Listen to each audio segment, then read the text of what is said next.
Guys পকেটে যেহেতু টাকা আছে তো একলা একলা ভাবদাছি তো পেট ঠিক তো জগৎ ঠিক।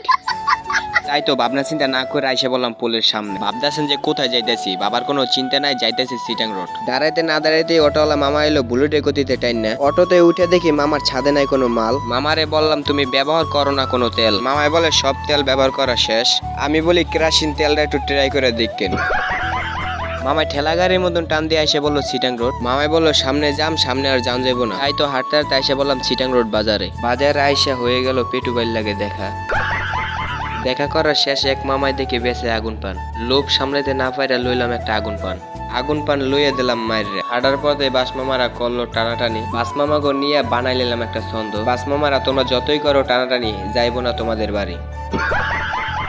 তারপর হাঁটতে হাঁটতে এসে বললাম বার্গারের দোকানের সামনে। বার্গার মামায় বললো তোমার জন্য ডিসকাউন্ট আছে, তাহলে দেরি না করে দিয়ে দাও একটা বার্গার খাইয়া উঠে গেলাম গাড়িতে। গাড়ির জাম দেখে আমি তো পুরোই অবাক। তো গাইস ভিডিওটা দেখে যদি ভালো লাগে থাকে একটা লাইক দেবেন। তো আমি যাইতে থাকি, আপনারা লাইক দিতে থাকুন। মজাদার ভিডিও পেতে সাবস্ক্রাইব করুন।